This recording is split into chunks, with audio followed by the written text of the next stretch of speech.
పడి పడి లేచి మనసు నిజంగా ఎక్సలెంట్ భయ. ఫస్ట్ హాఫ్ మ్యూజిక్ కానీ చాలా బాగుంది. సాయి పల్లవి యాక్టింగ్ కిరాక్ ఉంది నిజంగా. శర్వానంద్ యాక్టింగ్ కానీ ఏ స్టైల్ కానీ సూపర్ ఉంది భయ నిజంగా.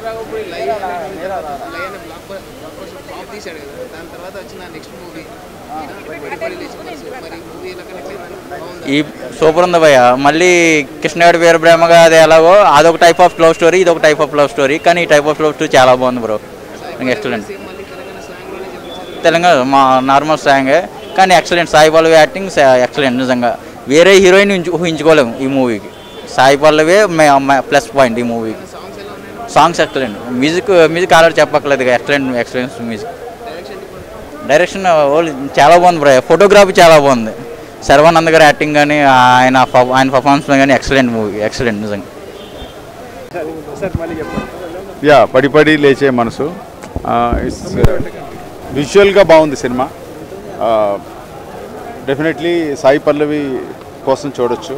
అండ్ పర్టికులర్లీ మనం చూసిన బ్యాక్డ్రాప్లో వెస్ట్ బెంగాల్ కల్కట్టా అక్కడ ఆ విజువల్సే తప్పితే గొప్పగా ఎక్స్ట్రాడినరీగా ఇదే అని చెప్పడానికి నాకు అంతగా అనిపించలేదు. But second half could have been much better ఇంకాను. But end of the day మనం ఆర్టిస్ట్ పర్ఫార్మెన్స్ కోసం చూడొచ్చు. సాయి పల్లవి ఎలా ఉంది? Obviously she's good. She's amazing. ఇద్దరు కూడా శర్వాడ్ అనే very good job. Sharwa and Sai Pallavi ఇద్దరు పోటీ పడి చేశారు. అండ్ క్యారెక్టరైజేషన్ కూడా బాగుంది. బట్ ఎండ్కి వెళ్ళేసరికి జస్టిఫికేషన్ ఇంకోలాగా ఇచ్చుంటే ఇంకా బాగుంది. మ్యూజిక్ బాగుంది, బ్యాక్గ్రౌండ్ స్కోర్ బాగుంది, కెమెరా వర్క్ బాగుంది. ఆర్టిస్టులు ఆబ్వియస్లీ బాగా చేసిండ్రు. వాళ్ళు బాగా చేస్తారు కదా ఆబ్వియస్లీ. ఎప్పుడు సినిమా అంటే అట్లా రేటింగ్ అట్లా చెప్పడానికి లేదు కదా, మనం చెప్పడానికే ఉంటుంది. It's good. నేను సినిమా ఇండస్ట్రీ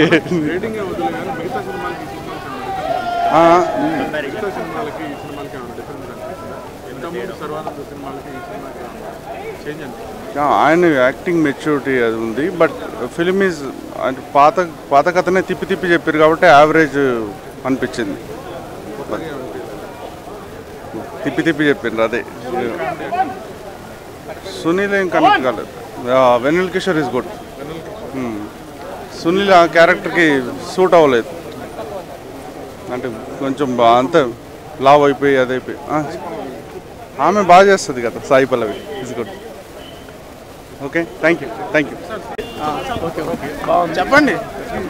అంటే చప్పట్లు వెరీ నైస్గా ఉంది సినిమాని. చాలా ఫెంటాస్టిక్ ఎంజాయ్ చేయొచ్చు.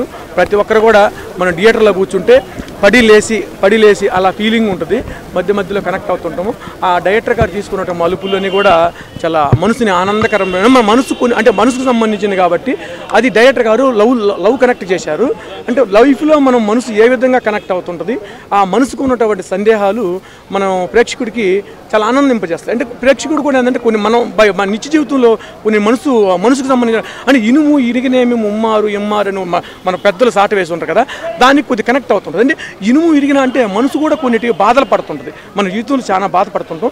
ఆ బాధలన్నిటి కూడా ఎలా బాధపడాలి, ఎలా మనం తట్టుకొని మళ్ళీ బయటికి ఎలా రావాలి అనేది కూడా డైరెక్టర్ గారు మనకు సూటబుల్ మెసేజ్ అన్నమాట. అది దానికి సంబంధించినటువంటి సాయి పల్లవి గారు ఎక్కడ జోస్ తగ్గలేదు. వెరీ నైస్గా చెప్పుకోవచ్చు. సాయి పల్లవి గారికి ఇంకో ట్రెండింగ్ పాయింట్ అని చెప్పుకోవచ్చు. ఎందుకంటే ఆమె ఎక్కడ ఎంత జోస్గా ఉంది. నెమల్ నాట్యం చేస్తుంటే ఆ బిల్డింగ్ పైన సాయి పల్లవి గారు బిల్డింగ్ పైన డ్యాన్స్ చేస్తుంటారు. నెమల్ నాట్యం చేసినట్టు ఫీలింగ్స్ ఉంది. వెరీ నైస్ మూవీగా చెప్పుకోవచ్చు. అసలు ఈ టోటల్గా ఈ సినిమాని చాలా అన్ని అందమైన లొకేషన్లో తీర్చిదిద్దగానే నేపాలు, కలకత్తా విభిన్నటువంటి లొకేషన్లో చేశారు. ఫీలింగ్స్ కూడా ఫెంటాస్టిక్. అసలు మనసు ఎటో తీసుకెళ్ళిపోద్ది, థియేటర్లో ఫ్యాక్టరీగా తీసుకెళ్ళిపోద్ది. కానీ వాళ్ళు తీసినటువంటి చిత్రం అనేది అందంగానే చూపించారు. మెసేజ్ కూడా ఇచ్చారు. తుఫాన్ ఎఫెక్ట్ని కూడా అసలు అది రియల్గా జరుగుతున్నటువంటి తుఫాన్ ఎఫెక్ట్ని నేనైతే మళ్ళీ వన్ మోర్ థింకింగ్ మళ్ళీ సినిమా చూడాలి. ఆ తుఫాన్ ఎఫెక్ట్ కోసం అసలు వాళ్ళు ఆ టైంలో కెమెరా ఎలా పెట్టగలిగారు, ఎలా షూట్ చేయగలిగారు అనేది ఫీలింగ్ మాత్రం బాగుందండి. ప్రతి ఒక్కరు నమస్కారం. థ్యాంక్ యూ అండి sir. Please subscribe. Please do subscribe. Please subscribe. Please subscribe. Please subscribe to our YouTube channel.